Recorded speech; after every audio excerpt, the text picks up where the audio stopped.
भूमि से आया हूं और अगले ही महीने उनकी जन्म जयंती होने जा रही है और हम अटल सभागार में यहां उपस्थित हैं।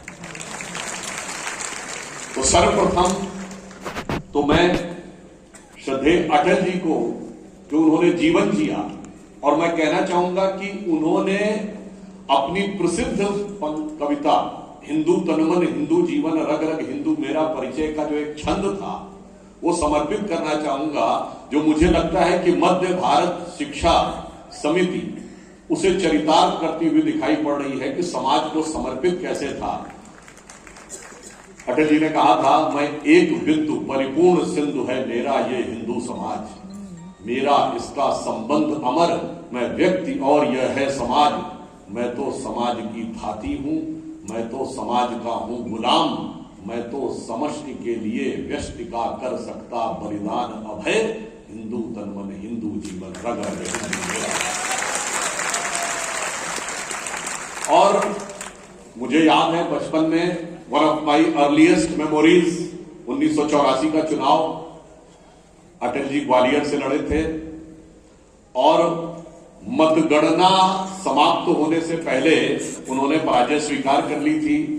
कांग्रेस को प्रचंड बहुमत मिला था, परंतु मुझे याद है एक बालक के रूप में मैंने अपने मोहल्ले में जो बड़े से बड़े कांग्रेस के समर्थक थे उनको भी इस बात का दुख व्यक्त करते हुए देखा था कि अटल जी को चुनाव नहीं हारना चाहिए था, कम से कम उनको तो संसद में आना चाहिए। ये दर्शाता है कि कैसे विराट व्यक्तित्व का यहां पदार्पण हुआ और जिन्होंने भारत की राजनीति को उस शिखर तक पहुंचाया कि उन्हीं के नक्शे कदम पर चलते हुए प्रधानमंत्री श्री नरेंद्र मोदी जी आज देश को उस मुकाम पर ले गए कि उनके लिए भी एक पंक्ति कहना चाहूंगा, उनको फूलों के हार नहीं मिले, कदम कदम पे अंगारों के हार मिले, तो उनके लिए कहना चाहूंगा, अंगार हार उनका जिनकी सुनहाक समय रुक जाता है, आदेश इधर कर देते हैं इतिहास उधर हो जाता है। यदि नेहरू जी ने अटल जी के लिए कहा था ये एक दिन प्रधानमंत्री बनेगा, तो वही भाव अटल जी ने मोदी जी के लिए व्यक्त किया था, और देखिए इतिहास बदलता बदलता आज कहां तक पहुंचा है कि हम दुनिया की 5वीं बड़ी अर्थव्यवस्था बने। महत्वपूर्ण ये नहीं है, महत्वपूर्ण यह है कि 5वीं बड़ी अर्थव्यवस्था ब्रिटेन को पीछे छोड़कर बने जिसने कभी हम पे हुकूमत की, और उससे भी ज्यादा महत्वपूर्ण यह है कि वो अंग्रेज जो कहते थे कि हिंदुस्तान पे तो इसलिए हुकूमत करनी चाहिए क्योंकि हिंदुस्तानियों को तो राज करना आता ही नहीं है, वहां की सरकार में ऐसी उठापटक हुई कि जब हमारा 75वां वर्ष आया तो एक हिंदुस्तानी उन्हें बता रहा था कि राज कैसे किया जाता है। हम चौथे बड़े स्टॉक एक्सचेंज बने, तीसरे बड़े ऑटोमोबाइल के मैन्युफैक्चरर बने हैं, मोबाइल हैंडसेट के मैन्युफैक्चरिंग में हम दुनिया में दूसरे नंबर के देश बने हैं, और वो भारत जिसके बारे में कहा जाता था कि ये तो बहुत अशिक्षित है, यहां के लोग हाई टेक्नोलॉजी टेक से भी तो हो ही नहीं सकते, आज डिजिटल ट्रांजैक्शन में दुनिया में नंबर 1 देश भारत है। और वो नंबर 1 भी कितना बड़ा नंबर 1 है, टोटल दुनिया का 46% डिजिटल ट्रांजैक्शन अकेले भारत में होता है, जो अमेरिका और चाइना से ज्यादा है।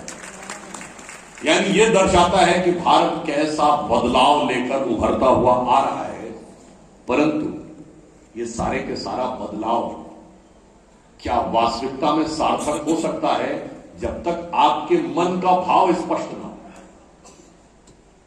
मन के भाव की क्या बात है, जब प्रधानमंत्री श्री नरेंद्र मोदी जी ने 2022 में कहा कि हमारा ये अमृत काल है, 2047 तक 25 वर्ष का जो कालखंड है उसको उन्होंने अमृत काल कहा, और कहा इसके लिए 5 प्रण। पहला, भारत को विकसित राष्ट्र बनाना है, दूसरा, गुलामी की मानसिकता के हर प्रभाव से अपने को मुक्त करना है, और तीसरा, अपनी विरासत पर गर्व करना है, और चौथा, इसके लिए हम सबको कर्तव्य करना है, और 5वां वह कर्तव्य सामूहिक रूप में करना है, इन कोऑर्डिनेशन एंड कोहेरेंस करना है, इन आइसोलेशन नहीं करना है। और मैं कह सकता हूं कि अभी जो मैंने सांस्कृतिक कार्यक्रमों की प्रस्तुति देखी, तो कम से कम वो जो 2 चीजें हैं, गुलामी की मानसिकता से अपने को मुक्त करना और अपनी विरासत पर गर्व करना, मैं कह सकता हूं कि मध्य भारत शिक्षा समिति के सांस्कृतिक कार्यक्रम देखकर मुझे बहुत स्पष्ट रूप से वो दिखाई। मैं छोटा सा उदाहरण देना चाहता हूं। देखिए, उसमें अहिल्याबाई जी का उल्लेख दिखाया गया। हमने कई नाट्य प्रस्तुतियां भी देखी। अब आप कल्पना करिए कि आज जो लोग हमको ज्ञान देते हैं, आपको पता है कि दुनिया में वुमेन राइट्स का सबसे बड़ा चैंपियन देश कौन माना जाता है? अमेरिका। अमेरिका में महिलाओं को वोटिंग राइट कब मिला? 1920। और अहिल्याबाई होलकर जी कब रानी बनी हुई थी? रानी लक्ष्मीबाई, कित्तूर की रानी चेन्नम्मा, रानी दुर्गावती, रानी अबक्का, और चौथी शताब्दी में गुप्त काल में प्रभावती गुप्त। बताइए, ये लोग आके हम लोगों को ज्ञान देते हैं कि साहब वुमेन एम्पावरमेंट, वो हमको सिखाते हैं। और आपको पता है कि बैंक अकाउंट खोलने का अधिकार महिलाओं को कब मिला अमेरिका में? 1947-48 में, वरना उससे पहले वो किसी पुरुष के साथ ही ज्वाइंट बैंक अकाउंट खोल सकती है। और आप में से बहुतों को नहीं पता होगा कि यूरोप के कुछ देशों में, जिसमें स्विट्जरलैंड जैसा देश भी है, उसके कुछ कैंटन्स में महिलाओं को एमएलए एमपी यानी प्रतिनिधित्व करने का अधिकार 1990 में मिला है, 1990 में। इसके बावजूद हमको समझाया जाता है कि स्त्री शक्ति का किस प्रकार से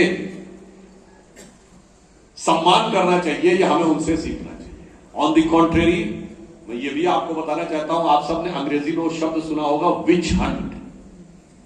विच हंट शब्द सुना ना, जबरदस्ती किसी के पीछे पड़ जाना। इस शब्द का उद्गम कहां से?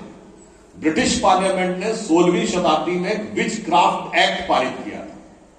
विच क्राफ्ट एक्ट का मतलब होता था किसी औरत को चुड़ैल घोषित कर दिया जाता था और उसके बाद उसे पकड़कर मार दिया जाता था या जिंदा जला दिया जाता था। यह एक्ट ऑफ पार्लियामेंट था। देखिए, ये कोई परंपराएं नहीं जो हमको समझाते थे विलियम बेटिंग कि आपके यहां सती प्रथा हो रही है 1839 में, तब ब्रिटिश पार्लियामेंट के एक्ट से इनेक्टेड विच क्राफ्ट एक्ट चलता था। और जिससे दुश्मनी निकालनी हो उसको विच घोषित कर दो। ये विच हंट शब्द वहां से आया। और आप में से शायद बहुत लोगों को ना पता हो, विच क्राफ्ट एक्ट ब्रिटिश पार्लियामेंट में जानते कब तक रहा है? 1952 तक, 1952 तक, आजादी के बाद तक। जबकि हमारे यहां से तो विजय लक्ष्मी पंडित यूनाइटेड नेशन जनरल असेंबली में चेयरमैन भी रह ली थी 1952 से पहले। इसलिए आप ये समझिए कि किस प्रकार का एक झूठा प्रपंच हम सबके मन में बैठाने का प्रयास किया जाता है। और यह बात मैं आपको पहले भी बोल चुका हूं कि सिर्फ हमारी भारतीय संस्कृति ऐसी है जिसमें वैदिक काल में आपको एक नहीं 1.5 से 2 दर्जन वैदिक ऋषिकाएं मिलेंगी जिन्होंने उसके ऊपर कमेंट्री की है, जिसमें अपाला, लोकमुद्रा, मैत्रेयी, गार्गी, संध्या इत्यादि। और आप सबको ध्यान होगा कि भारत की इतिहास के सबसे प्रमुख शास्त्रार्थों में से एक आचार्य मंडन मिश्र और शंकराचार्य के शास्त्रार्थ में जज कौन था? मंडन मिश्र की पत्नी उभय भारती। मैं चैलेंज करके दुनिया में पूछता हूं, कोई ऐसी धर्म संस्कृति बताइए जहां धर्म ग्रंथ को पढ़ने का भी अधिकार स्त्री को हो, फिर उस पर कमेंट्री करने का अधिकार हो, और 2 पुरुषों के बीच में बहस हो रही हो तो जजमेंट करने का अधिकार। इसके उपरांत हमें समझाया जाता है और युवा पीढ़ी को समझने की जरूरत है कि कितना बड़ा धोखा और प्रपंच हमको समझाने का प्रयास किया जाता है जो वास्तविकता से कोसों दूर था। परंतु कई बार हम उस ज्ञान तक क्यों नहीं पहुंच पाते, उसका भी एक कारण है। अभी आपने जो हमने देखा कि मध्य भारत शिक्षा समिति का जो लोगो है, उसके नीचे जो उनका ध्येय वाक्य लिखा, वो क्या लिखा है? श्रद्धावान लभते ज्ञानम। भारतीय संस्कृति की शिक्षा और वेस्ट के थॉट प्रोसेस में यही फंडामेंटल डिफरेंस है। हमारे यहां कहा गया श्रद्धावान लभते ज्ञानम, बुद्धिमान लभते ज्ञानम नहीं। बुद्धि तो गलत दिशा में भी ले जा सकती है। आतंकवादियों और चोर की भी बड़ी बुद्धि होती है। जो बात मैं पहले भी बता चुका हूं, मैं पुनः कहना चाहूंगा कि अगर केवल बुद्धिमान होना है तो बहुत बुद्धिमान होने के बाद, आप एक बहुत अच्छे चार्टर्ड अकाउंटेंट होने के बाद बच्चा याकूब मेनन बन सकता है। बहुत अच्छा सॉफ्टवेयर इंजीनियर होने के बाद बुरहान वानी बन सकता है। बहुत अच्छा एरोनॉटिकल का जानकार होने के बाद 9/11 करने वाला खालिद शेख और मोहम्मद अट्टा भी बन सकता है, और बहुत पढ़ लिख कर वो अफजल गुरु भी बन सकता है। क्योंकि, और मैं कहूंगा आप तो आज की पीढ़ी इस मामले में थोड़ी भाग्यशाली है, क्योंकि वो आर्टिफिशियल इंटेलिजेंस भी देख रही है।